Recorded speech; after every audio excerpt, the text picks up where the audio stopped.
Alhamdulillah, in the name of Allah subhanahu wa ta'ala, the most gracious, the most merciful, peace and blessings be upon our beloved Prophet Muhammad sallallahu alaihi wasallam. My dear beloved respected brothers and sisters, I ask Allah subhanahu wa ta'ala to protect us all from any harm.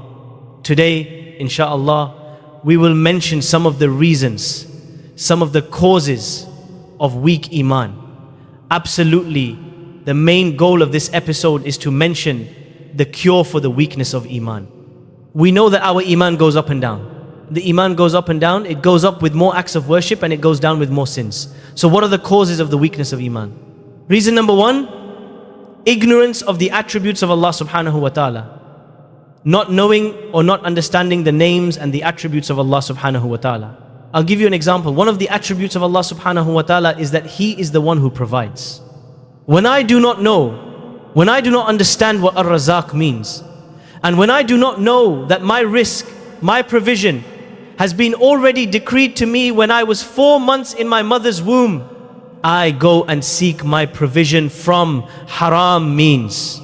Because of my ignorance of the name Ar-Razaq, I am seeking income through haram means. If I understand what Ar-Razaq means, I know that my risk has already been decreed. It all depends on me how to earn it, but the risk will not change. Subhanallah. Similarly, not knowing that Allah subhanahu wa ta'ala is Al-Basir, not knowing what Al-Basir means, the all-seeing, will make me think that if I look at haram, if I watch haram, if I do any kind of acts of disobedience, any kind of sins, that Allah subhanahu wa ta'ala is not watching me. That will cause, of course, the weakness of faith. So, number one, being ignorant about the attributes of Allah subhanahu wa ta'ala makes the Iman so weak. Second, obviously, committing a lot of sins. The more sins we commit, the more stains are on the heart. Rasulullah told us that every time you commit a sin, a black spot goes on the heart. And the Iman is from the heart. Right? The Iman is in the heart. So, the more I commit sins, the darker this heart becomes, and the harder it is for this heart to accept guidance. That would lead to the weakness of Iman. Third, failing to do acts of worship. Failing to pray on time or failing to pray at all. Some people do not even pray and they wonder why their Iman is weak. They do not pray. They do not have any relationship with the Quran. They do not fast. They do not give any kind of charity. The further I am from fulfilling my duties to Allah subhanahu wa ta'ala, the weaker my faith is. Fourth, distancing ourselves from the masajid, from the halakas of ilm, from the circles of studying the Quran, studying our deen. The more I stay away from this kind of environment, the weaker my Iman becomes. So when I go and listen to a lecture, when I listen to hear something that will increase my Iman, because all these lectures, all these talks, they are like fuel. They boost my Iman boosters. Subhanallah. So when I'm away from them, obviously the Iman is weaker. Fifth, excessive eating, drinking, sleeping, and staying up at night. All these lead to the weakness of Iman. Excessive laughter. Rasulullah sallallahu alaihi wasallam said that excessive laughter is good moderately, but when we make our whole life mockery and joking, that will kill the heart. When the heart is dead, it leads to the weakness of Iman. Finally, one of the main reasons for the weakness of Iman is the love, the addiction to dunya. All the concerns are dunya, dunya, dunya. There's nothing except dunya in the person's heart. When the dunya occupies the heart, the Iman gets out of the heart. Subhanallah. So these are some of the reasons that would lead a person to have weakness of faith. Let's get to the most important part. How can I feel? Yeah, I heard the symptoms and I feel like from the symptoms you mentioned, I am weak in my faith. I want to increase my Iman. What should I do? Insha'Allah, we will mention 7 ways to increase our Iman. First and foremost, reading and pondering upon the Quran. Not only just reading, but reading with tadabbur, with pondering and contemplating upon the ayat of the Quran.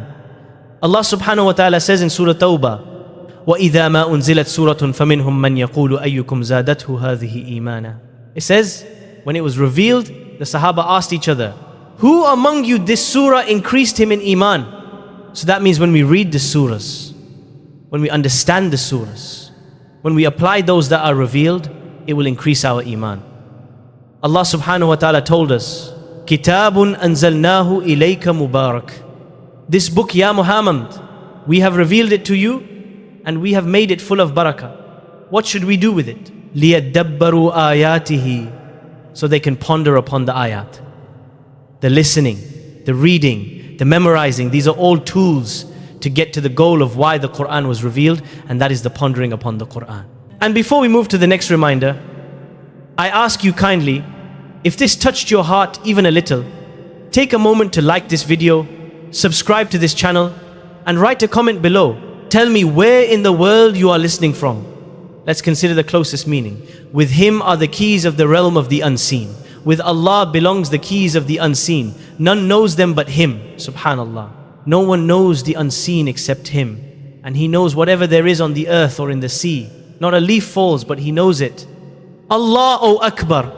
There is not a grain in the darkness of the earth, nor anything fresh or dry, but is written in a clear record. Not a leaf, let me see. When I ponder upon this ayah that Allah knows the unseen, that means when I'm making dua, I am asking the one who knows what's going to happen. That gives me so much comfort that He will give me what is good for me. Because He knows what's happening next year, next 100 years, next morning. Allah knows the unseen. And He's the only one who knows the unseen. Not only that, when I feel that Allah subhanahu wa ta'ala knows about every leaf when it falls, I feel so much humbleness and so much honor that Allah gave me the permission and made me from the people who worship Him and worship Him alone. One pondering, my brothers, my sisters, let's really take these episodes very seriously. I really want to increase my Iman. Let's take halas. From now on, I'm going to make a schedule for myself. I will dedicate 10 minutes a day, half an hour a day, whatever you can handle, 2 pages a day, 2 hours to ponder upon. But to leave the whole day without touching the Quran, without pondering upon the Quran, that's a major reason for the weakness of faith. To read the Quran with Iman and to dedicate. I'm not going to sleep tonight until I read that part that I promised myself I'm going to read. I'm not going to sleep tonight until I understand one ayah. One ayah, subhanallah. So please put that on your schedule so we can feel that we are benefiting from this episode. Number 1, reading and pondering upon the Quran. Number 2, this is the one that really personally changed my life when I became consistent in my salah. Consistency in the salat. Being so concerned always that every salah has to be on time. On time! And to try during the salah to concentrate as much as possible. To read slowly. To ponder upon the Fatiha. To praise Allah with humility. Subhana Rabbiyal Azim. Concentrating and being consistent on my salah will definitely increase my faith. I start looking forward to the next salah, so the next cure is to be consistent in the salah. 3rd, remembering Allah subhanahu wa ta'ala. My brothers, my sisters, if you're feeling weakness of faith, make a schedule. Tell yourself, now that's it. Every single day, dedicate 15, 20 minutes, half an hour, whatever you can handle. I am going to sit down and remember Allah. Subhanallah, walhamdulillah.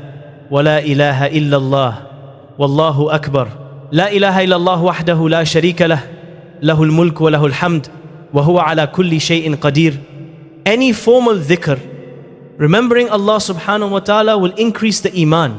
It is the cure for the weakness of Iman. Why? Because the remembrance of Allah will bring the heart to rest and be at peace. Like Allah subhanahu wa ta'ala said, أَلَا بِذِكْرِ اللَّهِ تَطْمَئِنُّ الْقُلُوبِ. Verily, in the remembrance of Allah, the hearts find rest. And when the heart is resting, the Iman will increase. Because the source of Iman is from the heart. Number 4, performing a variety of good deeds. I'm walking to the masjid and I'm remembering Allah subhanahu wa ta'ala. I get to the masjid, I say salam to my brothers, I pray in jama'ah. After I finish, I sit down, I remember Allah. After we finish, we ask each other, let's go visit so-and-so because he's sick.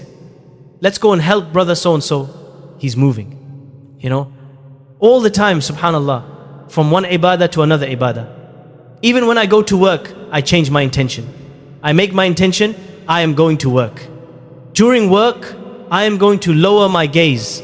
I am going to be there on time. I'm going to give everything that I promised my employee to give. All that time during work, during the job, will become ibadah. I am working to provide for my family because I'm responsible for them. All that time will become ibadah, from one ibadah to another. Performing a lot of good deeds that will increase the iman in the heart can be increased by performing good deeds in obedience. This brings one closer to Allah and purifies oneself, making it less likely to fall into desires and worldly pleasures that diminish iman. Number 5, remembering death and the fear of a bad end. If I constantly remember death, subhanallah, I will encourage myself to do a lot of good deeds. The more ibadah I do, the higher my iman. I might die at any second. This could be my last episode, and today's salah could have been my last salah. I have to remember that the angel of death is just waiting for the order from Allah to take my soul. So when I constantly remember death, I always fear that I don't want to die with a bad iman, because Rasulullah said actions are judged by the way they end. I don't want to end in a way that will destroy my akhirah. This will increase my iman and the possibility of doing good deeds. Subhanallah. So, the remembrance of death. Rasulullah sallallahu alaihi wasallam said, frequently remember the destroyer of pleasures. The more we remember this, the more we will be encouraged to do good before our time is up. Number 6, my brothers and sisters, to increase our iman, surround yourself with righteous people. This makes a huge difference. Surround yourself with brothers who will always advise you to go to the masjid, to listen to this, to do that. They will remind you when you're doing something wrong, like not praying. My sisters, surround yourself with sisters who remind you of Allah. When they see you doing wrong, they remind you immediately to stop. And when they see you doing something good, they take your hand, assist you, encourage you, and praise you. Subhanallah. Al-mar'u ala deeni khalilih. A person is on the deen of his best friend. So, see who your friends are. They are the ones who influence your iman. Every person's iman depends on who they surround themselves with. Friends have a major influence on our iman, our amal, and our ibadah. So surround yourself and ensure your family and children are surrounded by righteous company that will increase their iman. Finally, number 7, my brothers and sisters, Rasulullah sallallahu alaihi wasallam said, verily, the faith of one of you will wear out within him just as a shirt becomes worn out. So ask Allah to renew the faith in your hearts. Make dua, Ya Allah, Allahumma jaddid al-imana fi qalbi. Revive the iman in my heart. Ya Allah, I'm going through hardships. Ya Allah, my iman is getting weaker. Ya Allah, I beg you, please, Ya Allah, increase my iman. Ask Allah subhanahu wa ta'ala, the owner of the heart, to increase the iman in our hearts. And Allah subhanahu wa ta'ala, if He sees you, my brother, my sister, that you are sincere, He will increase your iman. I ask Allah subhanahu wa ta'ala with the best of His names to increase all our iman, to increase us all in iman, and to bring us closer to Him. May Allah make our last deeds, our best deeds, and our last words. La ilaha illallah. May Allah protect our children. May Allah increase them and give them the best of this dunya and the best of the akhirah. Ameen. I love you all for the sake of Allah.